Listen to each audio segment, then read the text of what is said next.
Enhancement through genetic engineering of human germplasm is a fool's paradise and will lead to no good. In fact, there's a whole new generation of these GM kids, and so far it looks like they're healthier than their parents' generation, than your generation, and they have lower healthcare costs. They're immune to a host of health conditions, including HIV/AIDS and genetic diseases. The deepest questions, the darkest intuitions. This is the Moral Trigger. When Hitler had the idea to create his super race through selective breeding, he had an idea that really wasn't too far from the realms of possibility. And if you think about it, it really is just an extension of how we had already selected dogs and other animals and plants for our specific needs. Now today we have CRISPR, and we should be really happy that Hitler didn't. CRISPR means clustered, regularly interspaced, short palindromic repeats. And in English, it's just modern day technology that uses a molecule that acts as a GPS, and it locates the genes, then it homes in on the specific genes, and then cuts out bad DNA and writes in new genetic code. It sounds crazy, but it is reality. And there's this great video by the YouTube account called In a Nutshell, and it's called Genetic Engineering Will Change Everything Forever. And they really explain the process in detail. What you need to know is that this technology could remove HIV and other viruses and other viral DNA. But it also leaves a wide open path to designer babies. In that video, they were saying that we started in the 60s by just bombarding plants with radiation to cause genetic mutation. It was really random, but sometimes it worked. And then in the 70s, we injected bacteria, plants, and animals with DNA snippets, and that's just a portion of DNA associated with the genes. Then in 94, the first genetically modified organism came to the market, and it was the tomato. But now most tomatoes, corn, wheat, all of those are genetically modified because they yield a better harvest and much more food with real nutrients. Then in the 90s, we started the Human Genome Project,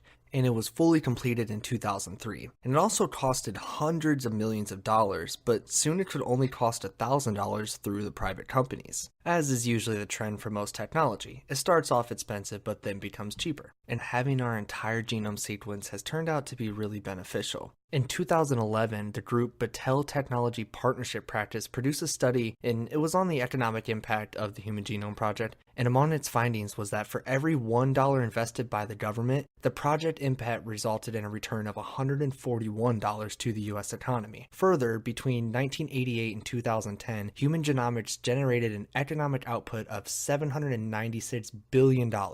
Besides the economic benefits, the Human Genome Project really gives us insight into what we could be dealing with in the future. Knowing your genome would help you know your risk to things like cancer and other genetic diseases that may affect you later on in life. So I wanted to know if you guys could afford to have your genome sequenced, would you do it? And also keep in mind that there is a possibility you could find out that some disease is incurable. If I could afford genome sequencing, I would not do it. I do think it's a great research tool, but I would only allow it to be done on myself if I was already aware of a life-threatening disease that I had. I personally love the mystery of life, and I feel I would never truly enjoy myself if I had learned that I was going to get an incurable disease. Thinking in the opposite direction, if you did find out, you could be aware that you may pass it on to your children and that it's not fair to your child to pass a disease off to them. Of course, that may diminish your own quality of life because you begin to think about things you never would have thought about if you had not known. I want to enjoy my health while I have it and deal with whatever comes my way as it happens rather than know beforehand. Yes, I think I would. I am not afraid of finding out what I don't know already, and I think it would be kind of nice to know ahead of time that this is what you have, this is what your genes say that could happen later to you. I think that would be nice to know. If I could afford for my genome to be sequenced, I don't think I would do it. I don't see a point in there being a copy of my genetic, that could be used multiple times over and over for other people to have kids. I know people all have their individual talents and capabilities. Some exceed the average. But honestly, for me personally, I don't think I'm necessarily anything spectacular. And in all reality, even some of the most spectacular people are not that spectacular. And then if you're making all these babies that are based off of the same genetic, you're going to end up with less individuality, and I don't think that's beneficial for the human race at all. And keeping the human race in mind, I think one of the best things about humans is how individual we are. You look at other species of animals, squirrels, they all do the same thing. Dogs pretty much all do the same thing. But humans are unique in the fact that we have different talents. You know, some of us are really great at painting and making art or music. Other people are really great at building things, and still others are great at teaching others about different languages or mathematics, things like that. And I really feel like for society to function, all of those individual talents are necessary. And if we start using the same genetics to, make, as I said, designer baby, the people who make those babies are all going to be striving towards the same standard, essentially, and we're going to see less individuality over time. But I don't think it's beneficial for society as a whole to be messing with genetics in that way. Yes, for the simple fact that I would want to know if I'm going to die of a horrible disease, and if I know what it is, if any doctors know what it is, then there could be a chance of figuring out and fixing that specific disease or disorder. And if they can't figure it out, then I guess I'll have to live with the fact knowing that I'll die with a horrible disease. In the case where diseases aren't curable, which that could obviously change because we can't really predict medical breakthroughs, but how would that knowledge motivate you? It would be really hard not to ponder on the issue if I had found out that at some point in my life I was going to have Alzheimer's disease. But like I was saying earlier, there are benefits to knowing your genome, especially in the cases when the diseases are preventable. Now, knowing these genes will help you be able to genetically engineer yourself by giving you insights on what could be ahead. But also you got to keep in mind that genes can be triggered by environmental influences as well. Some of those aren't predictable no matter how well you engineer the genes. So it's kind of like a crapshoot, but then again, so is any other type of human mating, because you never really know what genes you will inherit from your parents. Enough about your own genes. What about your kid or your future kid? Because today's technologies are paving the road for real Build-A-Baby workshops. Currently, fertility clinics across the globe already provide embryo screening to prevent certain illnesses and diseases. So the next step is obviously designer babies, right? I mean, everyone wants the best life for their kid, but soon we will be able to design our kids' genes to be better fit for a quote good life. But good meaning what? And should parents really be able to design their kids? Before we get too far, we gotta keep in mind that technology isn't perfect, and there are a lot of risks. So we do have to decide if the benefits, of which there are many, do those benefits really outweigh the risk? Now, some of these risks include accidentally either creating new diseases by messing up the combinations of genes, because diseases really are a lot like a combination of switches, and the genes are the switches, in which if you turn on a certain combination, certain diseases pop up. Now, Elain Shults, who is a biochemistry major from the University of Colorado, she has a really cool TED Talk on this subject. She uses the analogy of the human genome being like a book, and diseases like sickle cell anemia are the equivalent of removing a comma out of a book. Now, also Professor Sheldon Krimsky, who is Professor of Humanities and Social Sciences at Tufts University, he says that genomes really aren't like Legos, and that there's also many genes that interact with one another, and again, can be triggered by environmental and social interactions, and also things like stress. So I hope that gives you a little bit of insight into how the genes in the genome work with one another. In 2011, there was a study reported by AstraZeneca, which is a pharmaceutical company. They showed that 70% of animals were abnormal after genetically altering their genes, and so many were discarded before knowing the long-term effects. And also Pfizer did 74 tests, and 50% of the animals failed the certain phenotype test, which just means that the genetic engineering did not work. That presents a couple issues, because if companies are already doing it with regular animals and they're just kind of throwing them away at will, that should make us question the morality. And can we really trust that our technology is that precise? Now, in some ways, yes, because we can already remove HIV, and currently there aren't any foreseeable barriers to getting more precise. The most interesting risks, in my opinion, are the societal risks. And this is where we enter the dark side of eugenics and creating your own humans. Some like to say playing God. Should we have the power, and how will this actually affect society? I want to start with the experiment itself. In order to really know if the techniques work for real, some opponents argue that you would have to do the genetic engineering to the embryo and then follow the child throughout their life and see how they end up. And if things go badly, that would just be the end of the research enterprise and most likely send it back to the black market. And let's also not forget about privacy laws. How many kids really want their lives to be followed by a bunch of professors? Instead of risking newborn babies, some critics argue we should test on criminals that have already committed wrongs to society. I wanted to ask you guys if you thought it was ethical to do that. Should we really use criminals as test subjects for genetic engineering? I mean, this is also assuming that testing on animals or other computer simulations just don't have enough predictive power. No, I don't think it is. I don't see any way that you could argue around that either when we're talking about ethics, period. Just because someone has their rights taken away for certain crimes, say felons and the ability to vote or to own a weapon, I don't think that gives us the right to treat that person as a lab rat or a test animal. Even though I think there are some criminals out there that have performed heinous crimes and they show no remorse, I still don't think it's ethical. Human nature says why not, but when we're talking about ethics, no, it's not ethical. I don't think that criminals should be used for genetic engineering, and the reason why is because that question itself just kind of insinuates that the criminals wouldn't have a choice in being used for the engineering, and I don't think that that is ethical in any way. Even though they are criminals and they are locked up, they still have a right to choose how their life goes while they are in lockup. I don't think it's fair to say that a criminal has to be subjected to tests or experiments within genetic engineering, because that can get really scary really fast. And if someone really wants to be involved in genetic engineering, and I'm sure there would be people, there's got to be tons of people who would be really interested in having their genetics copied and possibly used to create a child that is extremely similar to them. I'm sure there is a huge market for that as far as like people who want to do it. But I don't think it's right to say that just because you're locked up, you have to participate. I don't think that's fair at all.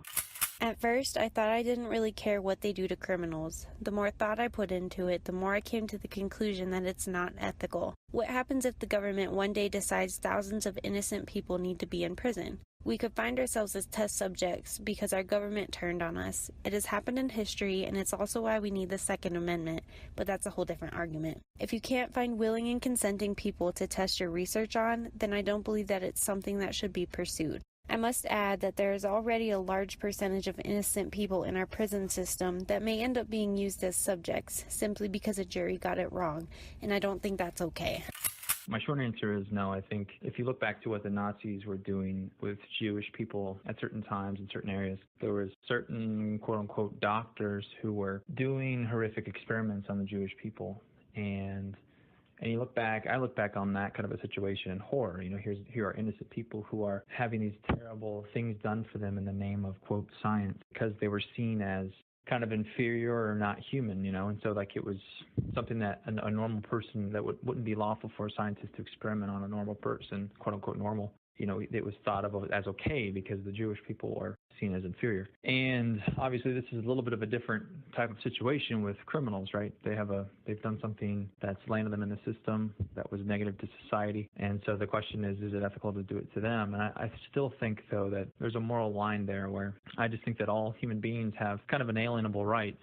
And obviously a criminal has had some of his or her rights taken away from them, right? So their freedom is gone, etc. But I don't think that us being able to do some kind of experiment that's going to do them bodily or mentally is something that is a moral thing for society to do without their permission. And then at the same token, I understand that the argument that might be like, well, if we do these kinds of experiments on human beings, it could potentially save other lives. And at the same token, it's going to hurt someone or in some way have these negative side effects. So nobody wants to do it. We can't do it on free human beings in society because of these negative effects. So why not do them on criminals and kind of the positives outweigh the negatives? But like I said, I don't think that the end result is worth crossing that moral line. And then, like I said, who is to decide where that line is as far as which criminals are allowed to be experimented on and which ones aren't? Is it death row inmates? Is it people who are in the prison system for drug trafficking, or what is the severity of the crime? And then that then becomes a moral, philosophical type of question then at that point. So to conclude, I think my answer would be no, I don't think it's something that we should humanely do as a society. Most of us obviously agree that it's not exactly ethical to use humans as test subject, considering what's at stake. But that seems reasonable. I mean, we are talking about human lives. Aside from that, there's another really morally, let's say, questionable activity going on, and it's called savior babies. What those are is people basically grow the baby for spare parts. To me, this is just wrong in every single possible way, and I don't really find a good argument for it. So what happened was this person had a child who was very, very sick, had something to do with his bone. They lived in another country where you're allowed to do this kind of stuff. Obviously in America, not only is it frowned upon, it's illegal. So what they did was they used the kid's DNA to create an identical match inside the mother's womb. And this would make sure that the bone marrow would actually be accepted by the kid's body. Then the mother grew the baby all the way to term, and then they just, like I said, use the baby for spare parts. You can take that for what it is. However, I have a hard time arguing that that's okay. In 1927, there was a Supreme Court ruling called Buck versus Bell. And this was a case that dealt with a severely mentally ill patient named Carrie Buck, and her doctor had wanted to sterilize her to prevent her from carrying on those genes. This is from Justice Oliver Wendell Holmes Jr., and he was the judge who wrote up the court decision. He said, quote, "It is better for all the world if instead of waiting to execute degenerate offspring for crime or to let them starve for their imbecility, society can prevent those who are manifestly unfit for continuing their kind." It sounds incredibly harsh, but what do you guys think about it? I would like to preface my answer by saying I don't think anybody should be sterilized for, and I'm quoting Justice Oliver Wendell Holmes Jr. when he talks about the waiting for execute degenerate offspring for crime or to let them starve for the imbecility. The latter I don't agree with, but the former I think I would be in favor. That saying, if we could prove beyond a shadow of a doubt that this violent hereditary gene in the parent will be passed down to the kid, and 100% this kid will grow up to be a violent perpetrator, then I would be alright with it. But I would not be alright with it if we are trying to do the same thing to kids who wouldn't lead a quote-unquote normal life.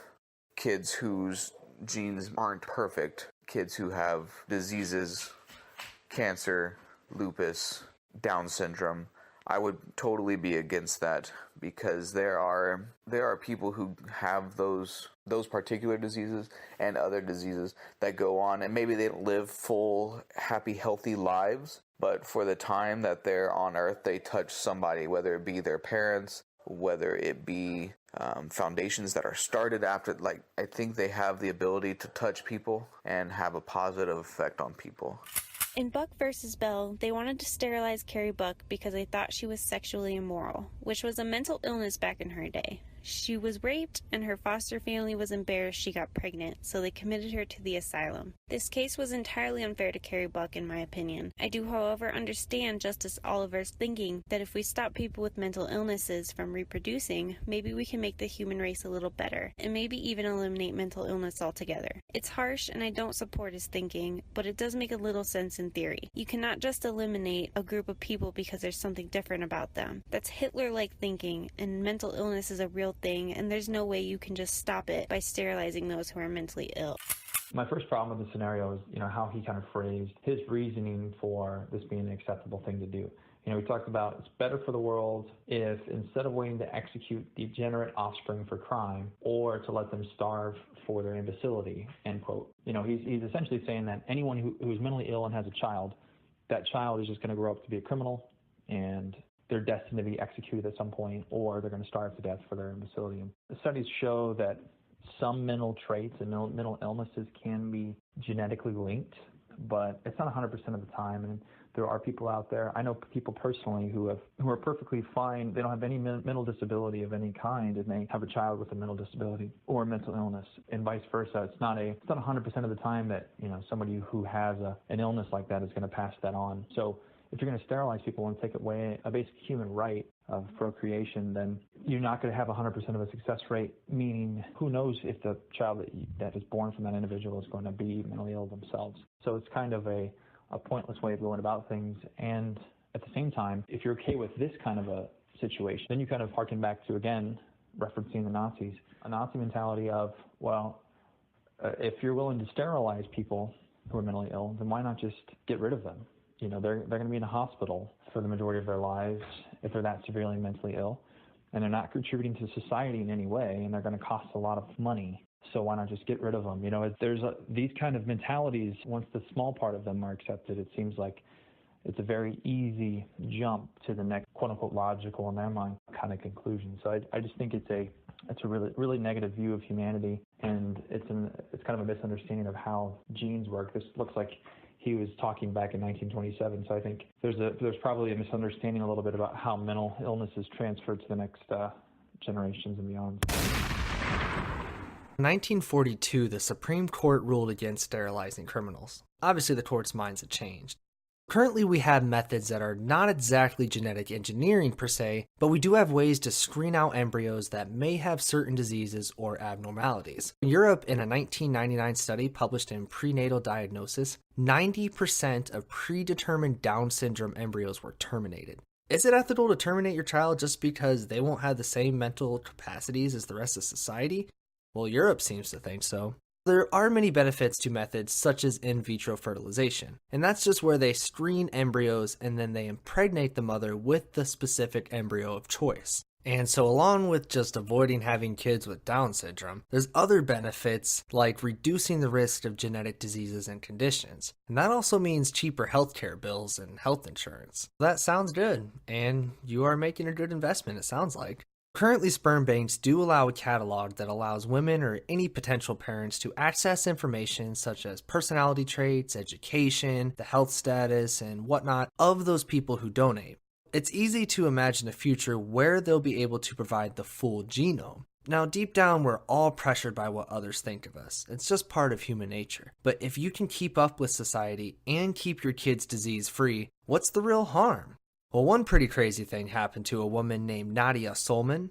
She gave birth to octuplets in 2009, and this was due to multiple embryos being implanted during the in vitro fertilization process like I was describing. In the book Designer Babies by John Bliss, he explains that, quote, multiple implants often result in multiple births, causing both a financial and health strain on the mother and her family, and this was in regarding to the Solman case. And he goes on to say that, quote, multiple eggs are fertilized during the process in order to create more than one viable embryo. Extra embryos may be destroyed, and this creates a moral problem for those who believe that life begins at conception. And often the extra embryos are frozen, so critics of the in vitro fertilization don't see this as much better than destroying the embryos. And freezing can also cause disputes over who owns these embryos. The deeper question we're getting at is, should parents be able to decide what are, quote, better traits? Because this could mean something like eye color and height, but beauty traits are subjective, and many fashion and styles could change, and that's really impossible to predict. Bill McKibben, he's author of the book Enough, Staying Human in an Engineered Age. He brings up a really interesting point about the parents' desires and how they affect a kid long term. In the book Enough, he said that, quote, if I am a world-class runner, but my parents inserted the Sweatworks 2010 gene pack in my genome, can I really feel pride in my accomplishments? Worse, if I refuse to use my costly genetic endowments, will I face relentless pressure to live up to my parents' expectations? I wanted to know how people would feel if they had found out that they were engineered by their parents. I asked you guys, if you found out that your parents had selected for specific traits, would that change how you felt about your accomplishments or failures? If I found out that my parents had implemented specific genes when I was conceived to create a certain personality or physical traits, and I'm just going to take this looking at myself as I actually am now. I don't think I would view my accomplishments any differently. I've worked really hard for everything that I've gained in this life, and nothing that I would call an accomplishment has come with ease. there was a lot of struggle involved in accomplishing the things that I have, and I foresee a lot of struggle in my future to accomplish the things that I plan to accomplish in my future, and I don't think that would change. That being said, it might cause some psychological distress. Did I turn out the way my parents wanted me to be? And maybe even more so than normal, because I know everyone always, maybe not everyone, but I know that a lot of kids wonder if they have measured up to their parents' expectations. But when it comes to, just having a baby, you don't really know what you're going to get. You get a mix of all different genes, and you don't know exactly what you're going to get. And so you have dreams, of course, for what you aspire your children to be, but you cannot try to determine or predict exactly what will happen. And then with choosing specific genes to get certain physical and personality traits, the parents then may have a projection of what their child would become. So with that, it would be just, am I what my parents wanted me to be? More so, am I what my parents paid for me to be? Do they still love me the same even though I am not what they thought I would become? And also the argument of nature versus nurture in sociology. I believe that even with the perfect genetic code, that person, that child, is not necessarily going to grow up into exactly what you think it would. They may not have the same personality as you think they would. They may not be interested in the same things that you think they would based on their genetic code. I think that their environment or how they grow up would have a significant impact on the way that they turn out later in life. And I don't think that's something that genetic sequencing could ever take away. I think what we have to discuss is kind of a future in which that technology is readily available, and it's not just mundane kind of changing eye color. They want a child with blue eyes instead of brown or something, or hair color or whatever. It's a future in which you have the ability to choose genes that are going to make your child basically superhuman. So if a dad was a runner, for example, and he wanted his child to follow in his footsteps and be a great runner, and he could choose certain genes that would enable his child to be better at running, I think the bigger question is about society in general. And at that point, we'd have to have moral, philosophical questions about what it is now that who human beings are and how sport are and other things. I mean, you'd be able to change mental genes and make people smarter and better at music and different things like that. And again, you're suddenly becoming kind of like an X-Men type of thing where you're kind of mutants in a way, or you're superhumans. And, what does that mean for, again, like something like an organized sport? You have to have, would we have laws against it? It's just like people using steroids in bodybuilding. How would that affect our society? And again, I think it is a great question. How would that affect you as an individual? I think it just depends. Is everybody else doing it? If you're a runner and all the other runners on the team have had their own genes manipulated, then it wouldn't affect you as much. But if you're one of the first and no one else has had it and you've had it, I think it would probably make you question what you've accomplished. If my parents genetically modified me, I would not feel different about my accomplishments and struggles because there's nothing that could be done about how I turned out. I would be angry at my parents because I would feel that they didn't think that I would turn out good enough naturally, and what if my accomplishments could have been greater if they just would have let nature do its thing? I wouldn't feel connected to my family because I wouldn't technically be genetically like any of them. If we start making designer babies, we will lose our individuality. Everyone has different qualities about them that make them unique, and if we start manipulating the genes so our children can be ideal, we will start to lose those unique qualities that make the human race so diverse. I would have to say no.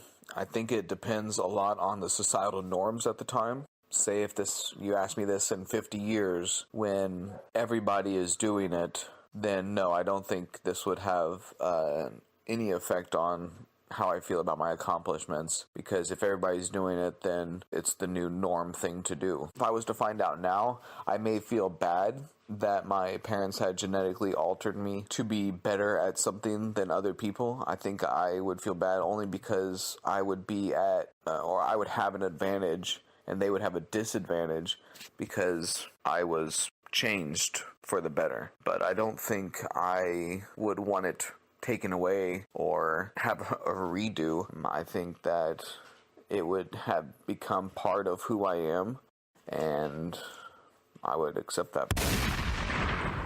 Could you really accept praise, or could you really deserve punishment based on pre-designed genes? Now, the philosophy of blame, praise, and just overall moral responsibility is a whole other conversation. In this said future, how should we react? Are you going to be a technophobe, or are you going to embrace the next stage of human evolution? At least that's what some people are saying. Just recently in 2016, China just did the first testing of CRISPR on humans. I found this in a Big Think article called China's Already Tested CRISPR on a Human and the US is Next. They say that, quote, permission to proceed with both of these phase 1 clinical safety trials was officially granted by each country in July 2016, in what may be an indicator that the temptation to proceed with such a potentially powerful therapeutic tool is too hard to resist, even balanced against the fear of something going wrong or misuse. The technology to be able to do this is incredible, Nair Ribsvi of Columbia University Medical Center in New York tells Nature. Palermo University's Antonio Russo is hopeful, saying, quote, it's an exciting strategy, the rationale is strong. If the rationale is strong, are the people okay with it?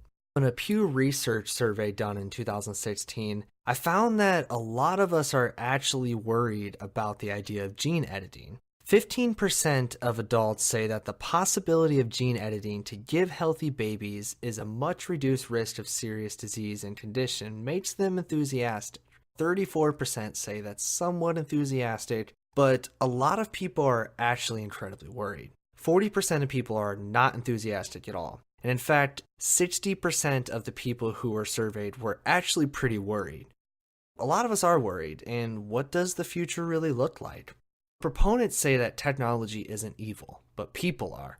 What, as long as it doesn't get into the wrong hands? Because what if North Korea or the Taliban gets a hold of this technology? Is that something that we really want to deal with? Because people are already talking about having wars with robots and drones, but what about wars with superhumans? I mean, we're talking the real-life Avengers right here. And plus, we can't imagine the type of destruction and just, we could really go on about that, but that really does scare me, I won't lie.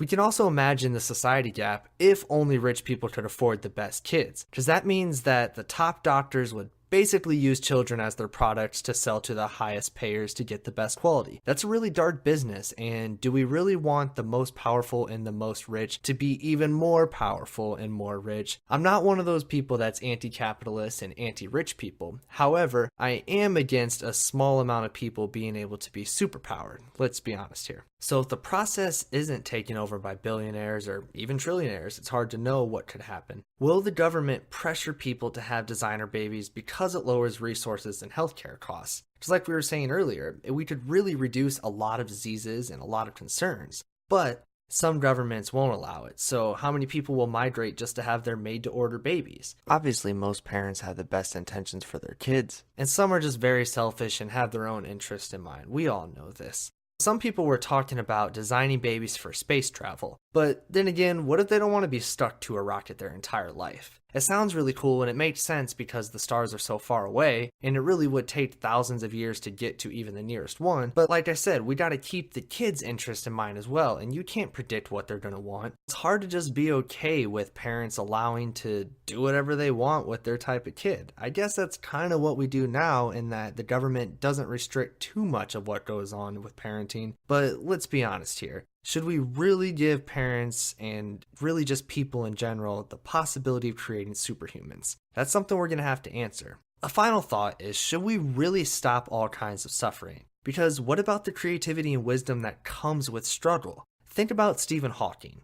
He has ALS, which is a genetic disease. But he is considered to be the greatest mind of astrophysics right now. And he does these calculations in his head and has really contributed so much to science. What if his mother had decided that since he was going to have ALS that, just terminate the embryo? Then we truly would have lost a great scientific mind. The ongoing struggle with Mother Nature could really come to a whole new dimension. Is this something that we're ready to embrace? If you enjoyed this podcast and would like to further this discussion, please go to www.themoraltrigger.com and comment on our blog. You can also become a monthly subscriber to our newsletter. You can give a one-time donation through PayPal. And lastly, you can become a Patreon supporter at patreon.com/themoraltrigger. Through your support, we're able to keep the discussion going and make sure that none of us are silenced.